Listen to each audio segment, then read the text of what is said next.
Plus Q charge, और इस point पर आपका इलेक्ट्रिक फील्ड ये आया था होती हैं, और ये एकदम तेज़ी से बढ़ती हैं। तो जो चीज़ जितनी तेज़ी से बढ़ती है वो उतनी तेज़ी से घटती भी है, डिग्रेड भी होती है। तो मेरे ख्याल से जो योग है या एडिशन है वो ज़्यादा सॉलिड चीज़ है, ज़्यादा टिकाऊ होती है ना। जो आदमी x ले लेते हैं दैट इज एक्स क्यूब, तो e की वैल्यू जो आपकी आई वो आई 3 + 1 4 square root 2 kp upon x cube. That is ये आपका यूनिवर्सल फॉर्मूला हो गया। और इस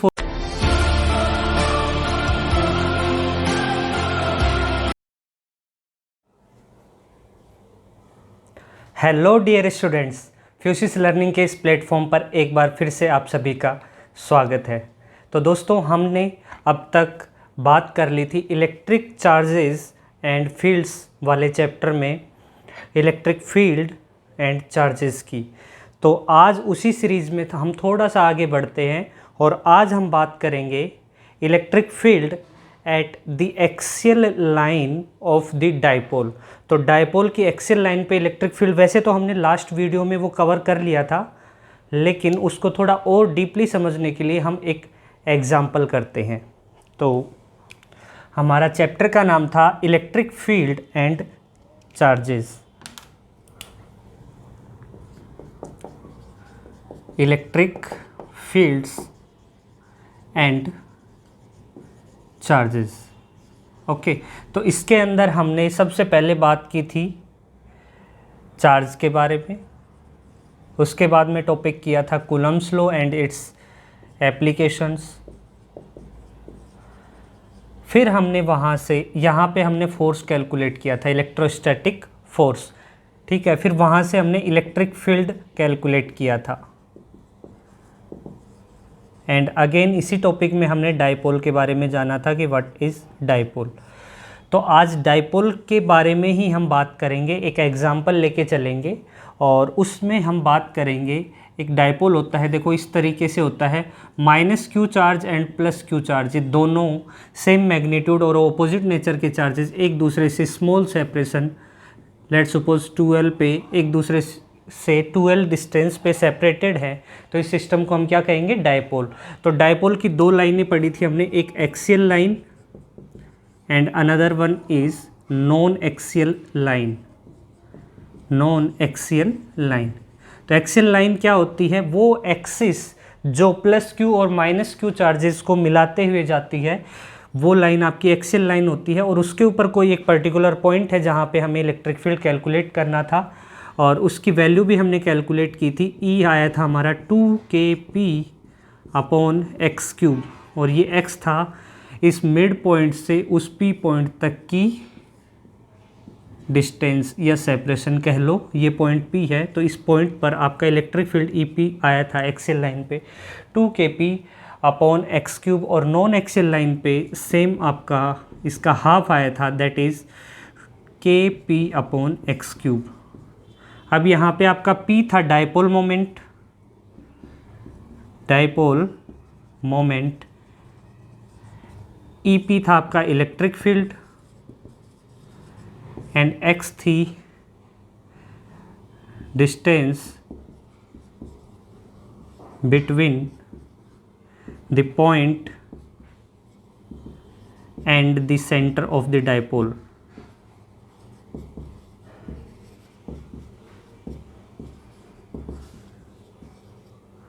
ओके, सेम चीज़ें यहाँ पे थी, यहाँ भी आपका P डाइपोल मोमेंट है, X जो है वो सेपरेशन है किस किस के बीच में, centre of the dipole and the point where we find out the electric field.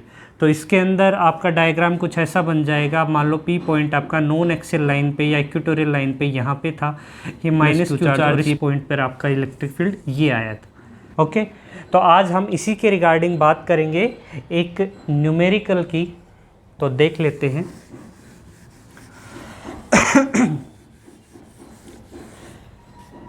एक क्वेश्चन लिखते हैं। क्वेश्चन है आपका, two charges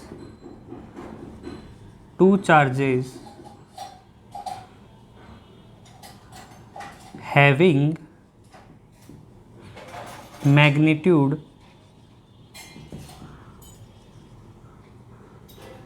5 microcoulomb and opposite nature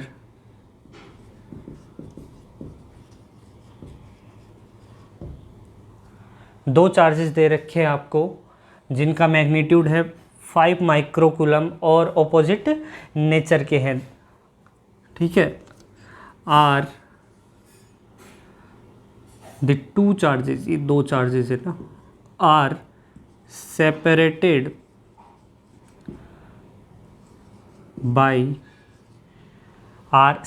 bye small distance 15 millimetre, आपको गिवन है 15 mm, ओके। हमें यहाँ पे सबसे पहले कैलकुलेट करना है find the electric field at N axial point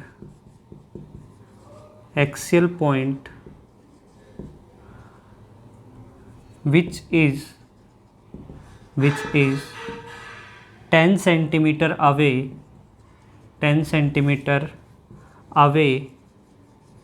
from the center of the dipole।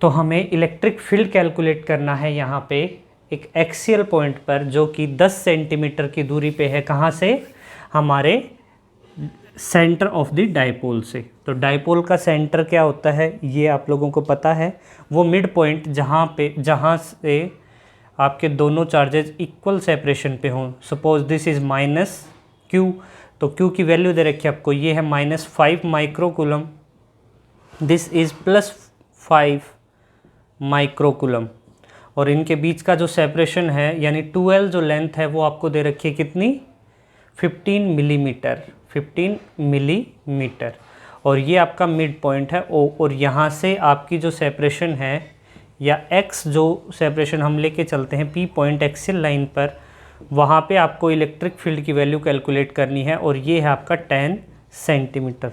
तो देखो दोस्तों, यहाँ पे हमने x = 10 सेंटीमीटर दिया हुआ है, और ये जो सेपरेशन है ये मिलीमीटर में दिया हुआ है।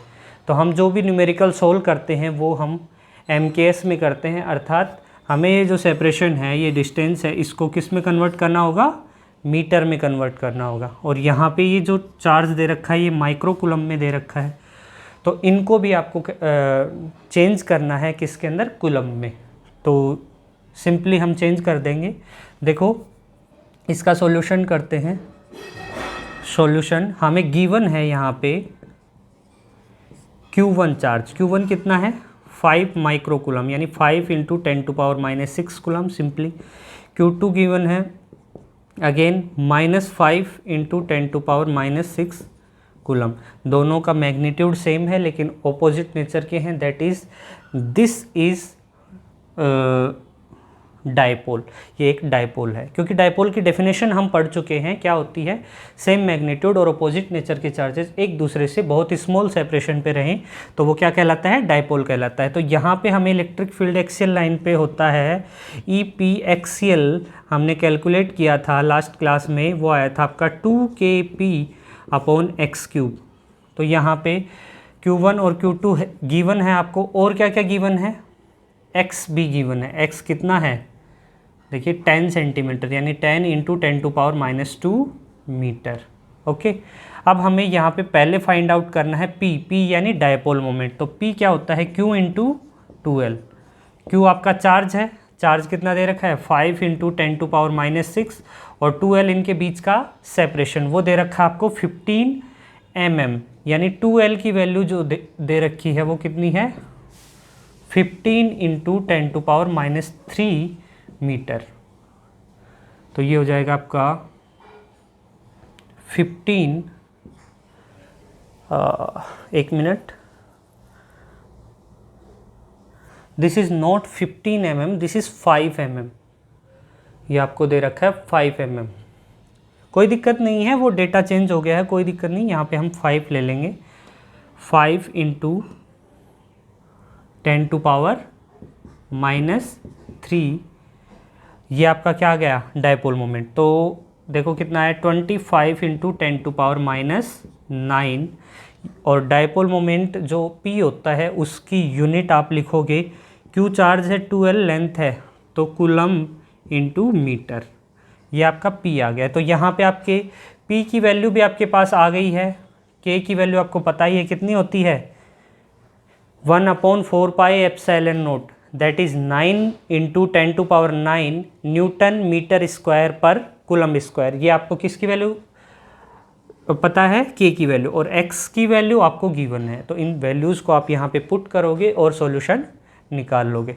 सिमिलरली सेम कंडीशन दे रखी है आपको, और जो सेपरेशन है वो मिड पॉइंट से इक्वेटोरियल लाइन के ऊपर, वो भी आपको यहाँ पे 10 सेंटीमीटर ही दिया हुआ है। तो अगर आप इक्वेटोरियल लाइन पे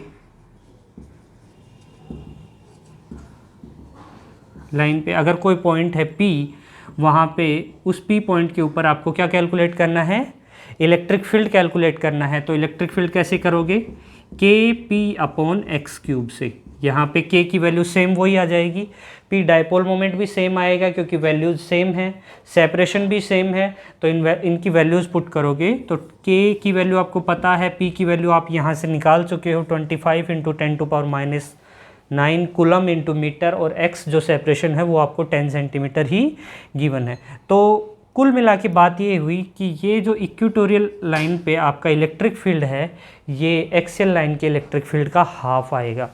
ओके, तो यहाँ से आप कुछ नहीं, डेटा रख के आपको वैल्यू फाइंड आउट करनी है। मैंने आपको बता दिया है किस तरह से आप कैलकुलेट करोगे। अगले टॉपिक पे चलते हैं हम बिना देरी किए।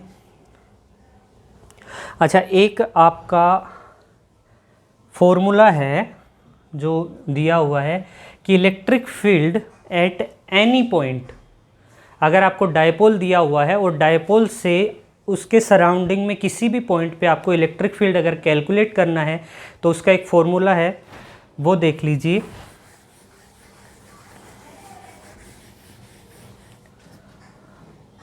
ये हो गया, ये भी मिटा देते हैं।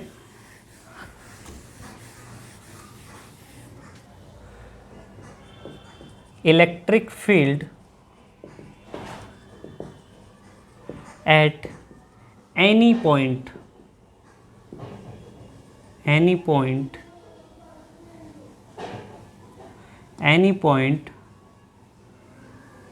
Near the dipole.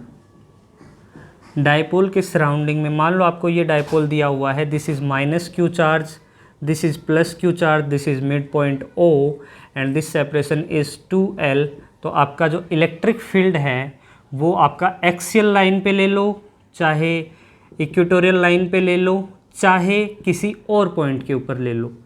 तो मान लो हम रेंडमली न एक्सियल लाइन लेते हैं न इक्वेटोरियल लाइन लेते हैं, हम नॉन एक्सियल लाइन पे कोई एक थीटा एंगल पे, इस एक्सिस के साथ थीटा एंगल बनाते हुए कोई पॉइंट है P, उस पॉइंट पर हम इलेक्ट्रिक फील्ड की जो वैल्यू है वो लिखते हैं EP = क्या लिखते हैं,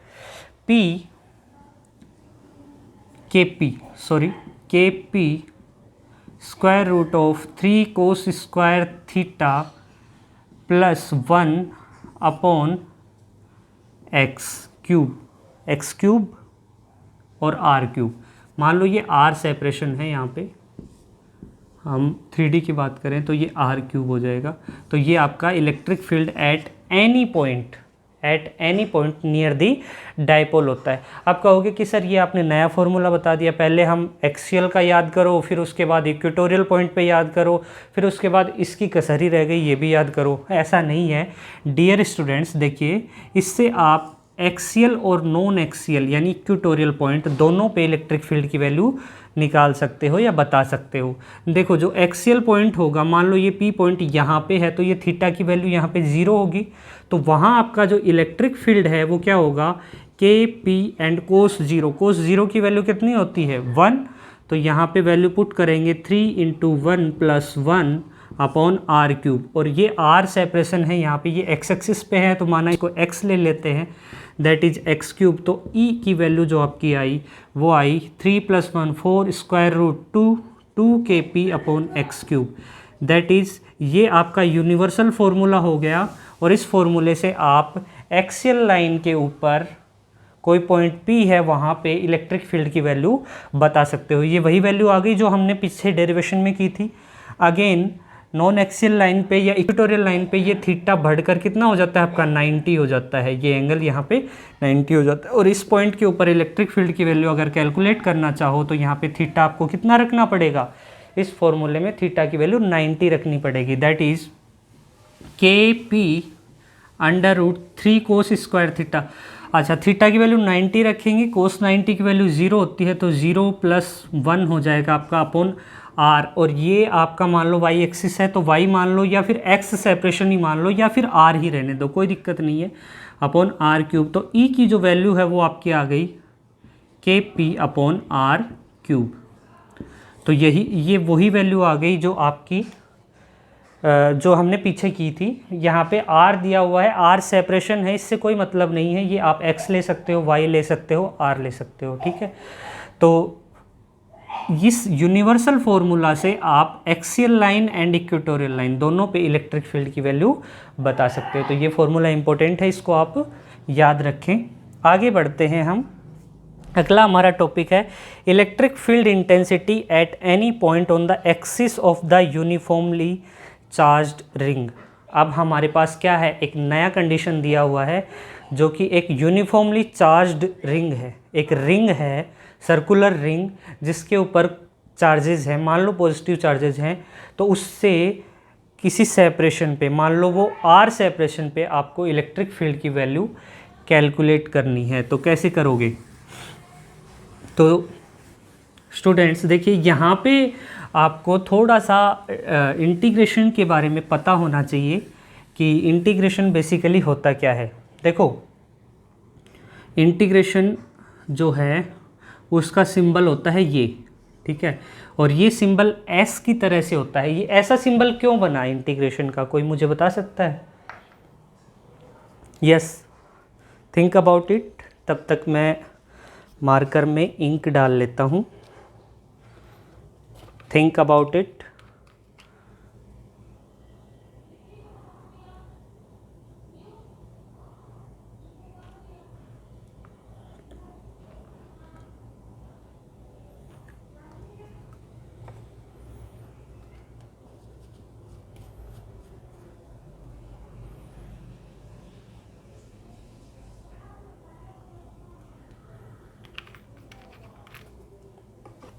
यस, समाकलन की बात चल रही थी, इंटीग्रेशंस की बात चल रही थी, और उसमें उसका सिंबल S होता है। S का मतलब क्या होता है? S का मतलब होता है सम। सम का मतलब ऐड, एडिशन, या हिंदी में कहें तो जोड़, या फिर योग। योग एक सूटेबल वर्ड बैठता है आजकल। योग के बारे में बहुत चर्चा भी हो रही है, और योग बेसिकली एक बहुत ही सॉलिड चीज़ होती है। देखो, कोई चीज़ मल्टीप्लाई होती है, वो जितनी जल्दी ग्रो करती है उसमें क्या होता है, मल्टीप्लिकेशन में एक्सपोनेंशियल या जे कर्व कहें, ऐसे बढ़ता है मल्टीप्लाई में।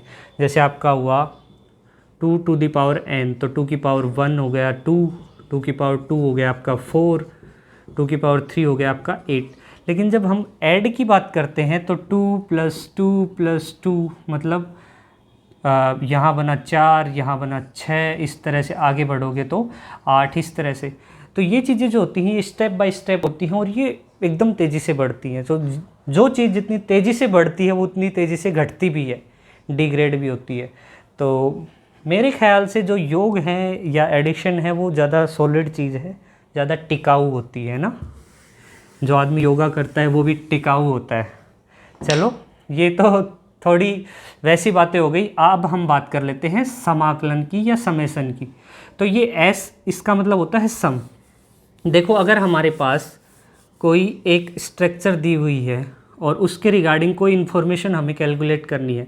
बेसिकली फ़िज़िक्स में हम ग्राफिकल इन्फॉर्मेशन पे ज़्यादा बिलीव करते हैं। तो मान लो इस छोटे से टुकड़े में जितनी इन्फॉर्मेशन है, अगर इसके बहुत सारे टुकड़े कर दिए जाएं और इन सभी को ऐड कर दिया जाए, ऐड कर दिया जाए तो वो जो टोटल इन्फॉर्मेशन है वो किसके रूप में आएगी, इस पूरी बॉडी की इन्फॉर्मेशन।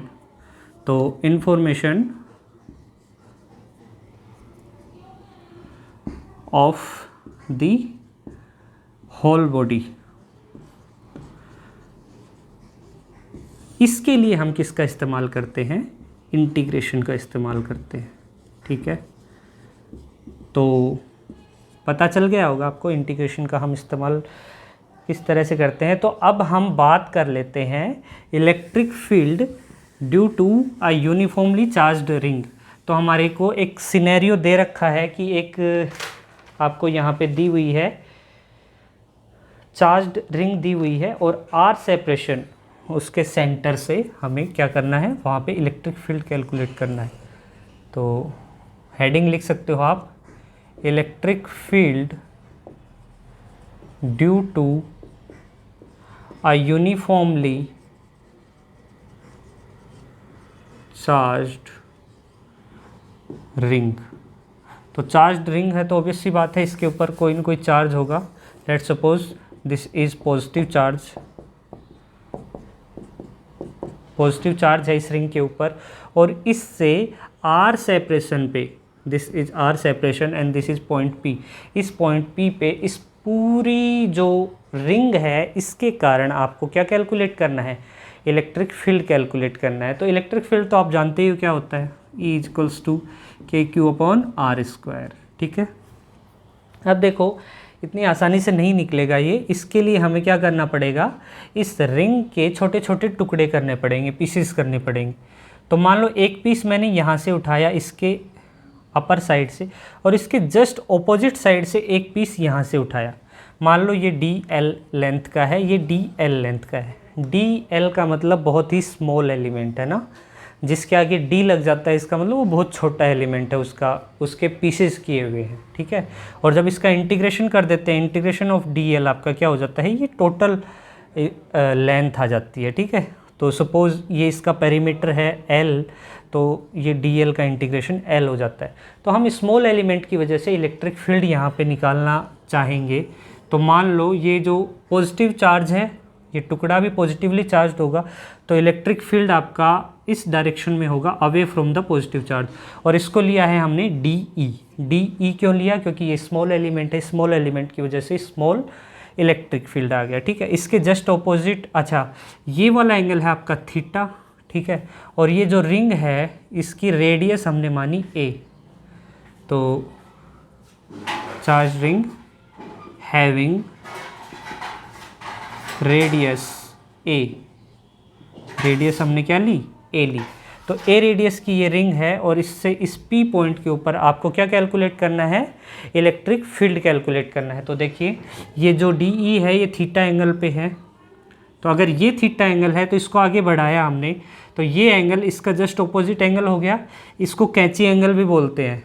ठीक है, ये एंगल थीटा है तो ये एंगल भी आपका क्या होगा, थीटा होगा। ठीक है, तो ये DE है और ये हो गया आपका, अच्छा मैंने वेक्टर में आपको बताया था कि थीटा जिसके साथ लगा हो वो कंपोनेंट क्या होता है, कोस कंपोनेंट होता है। इसके बारे में डिटेल्ड चर्चा हो चुकी है हमारी पिछली वाली क्लास में, तो इस पे ज़्यादा हम समय वेस्ट नहीं करेंगे। DE ये हो जाएगा आपका DE कोस थीटा, यस और नो। अब ये जो स्मॉल एलिमेंट है इसका जस्ट ऑपोजिट, इसकी वजह से भी कोई ना कोई इलेक्ट्रिक फील्ड होगा और वो इस पर्टिकुलर डायरेक्शन में होगा और DE ही होगा। अगर ये एंगल थीटा है अगेन तो ये भी थीटा होगा और इसका कोस कंपोनेंट ये हो जाएगा DE कोस थीटा। ठीक है, तो दो टुकड़ों की वजह से हमें DE कोस थीटा मिल गया है। इसका ऑपोजिट ये वाला टुकड़ा है, इसकी वजह से भी इलेक्ट्रिक फील्ड इस डायरेक्शन में DE कोस थीटा। अच्छा ये कोस कंपोनेंट था इसका, तो ये साइन कंपोनेंट होगा DE साइन थीटा। अगेन ये इसका कोस कंपोनेंट है तो इसका साइन कंपोनेंट ये हो जाएगा DE साइन थीटा। ओके, तो इसका जो ऑपोजिट स्मॉल एलिमेंट या टुकड़ा जो हमने लिया उसका साइन कंपोनेंट इसके जस्ट ऑपोजिट होता है, मतलब ये मैग्नीट्यूड और direction wise equal and opposite हैं तो एक दूसरे को कैंसिल कर देंगे। इसी तरह से अगर स्मॉल एलिमेंट इस तरफ लेंगे तो इसका जस्ट ऑपोजिट इस तरफ होगा, इसको थोड़ा सा इधर सरकाया, इसको इधर सरकाएंगे, तो इस एलिमेंट की वजह से इलेक्ट्रिक फील्ड का साइन कंपोनेंट इसकी वजह से जो इलेक्ट्रिक फील्ड है आएगा, उसका साइन कंपोनेंट एक दूसरे को कैंसिल कर देंगे। मीन्स यहाँ पे दो आपके कोस कंपोनेंट और ऐड हो जाएंगे, और इस तरह से अगर और एक और टुकड़ा लेंगे तो उसका जस्ट ऑपोजिट साइन कैंसिल कर देगा और कोस ऐड होते चले जाएंगे। मतलब कि हम ये कहें कि बहुत सारे कोस यहाँ पे ऐड हो जाएंगे और नेट इलेक्ट्रिक फील्ड ये कोस की फॉर्मेट में आ जाएगा आपका। तो मैं लिख सकता हूँ ई नेट जो है, क्या मैं ऐसे लिख सकता हूँ, integral D E cos theta. बहुत सारे कोस को हमने सम किया, ऐड किया, तो उसको हमने कंटिन्यूस फॉर्म में इसको इंटीग्रल बना दिया। ठीक है, तो ये जो रिजल्ट आया ये इंफॉर्मेटिव रिजल्ट है और इसी का इस्तेमाल हम आगे करने वाले हैं। तो देखिए, आप देखो इस ट्रायंगल की बात कर लेते हैं। ये एंगल आपका 90 डिग्री है, तो सिंपल सी बात है, this is right angled triangle. Okay, तो राइट एंगल ट्रायंगल की क्या खास बात होती है कि उसके अंदर हम पाइथागोरस थ्योरम लगा सकते हैं, वेरी इजी। तो यहाँ से कोस थीटा की वैल्यू कैलकुलेट कर सकते हैं कि नहीं। सबसे पहले हम ये जो इसका हाइपोटेनियस है, ये बेस है, थीटा के सामने वाली साइड जो होती है वो परपेंडिकुलर, थीटा जिस पे बना होता है वो बेस, और तीसरा हाइपोटेनियस। तो ये हाइपोटेनियस क्या हो जाएगा, बेस का स्क्वायर प्लस परपेंडिकुलर का स्क्वायर, मतलब √a² प्लस r²। तो इलेक्ट्रिक फील्ड जो है डी ई, इसकी वैल्यू हम लिखें तो क्या लिखेंगे, डी ई की जो वैल्यू है मैं यहाँ पे लिख रहा हूँ, जो डी ई है आपका वो क्या आएगा, के डी क्यू अपॉन r² मतलब दिस वैल्यू, ये जो वैल्यू है इसका स्क्वायर, यानी a² प्लस r²। ये आपका डी ई आ गया। और इसी ट्रायंगल में देखो हम कोस थीटा की वैल्यू कैलकुलेट करेंगे, तो कोस थीटा क्या आएगा हमारा, base upon hypotenuse. Cos theta क्या होता है, बेस अपॉन हाइपोटेनियस। यहाँ पे बेस क्या है, r, और हाइपोटेनियस क्या है, √a² प्लस r², यानी a² प्लस r² पावर 1/2। इस तरह से लिख सकते हैं या नहीं लिख सकते, बताइए मुझे, लिख सकते हैं या नहीं लिख सकते इस तरह से कोस थीटा की वैल्यू? बिल्कुल लिख सकते हैं सर। ओके, तो इस वाले फॉर्मेट में ये दोनों वैल्यूज़ हम पुट करेंगे तो हमारा नेट इलेक्ट्रिक फील्ड जो है वो निकल के आएगा, E net is equals to के D Q upon a² plus r² into r upon a² plus r² power 1/2। अच्छा, ये पावर 1 है, ये 1/2 है, बेस इक्वल हैं तो पावर ऐड हो जाती हैं, तो यहाँ पे पावर्स को ऐड कर देंगे और आपका आ जाएगा, इसका इंटीग्रल भी है भाई, तो k r upon a² plus r² power 3/2 आ जाएगा, और इंटीग्रल डी क्यू।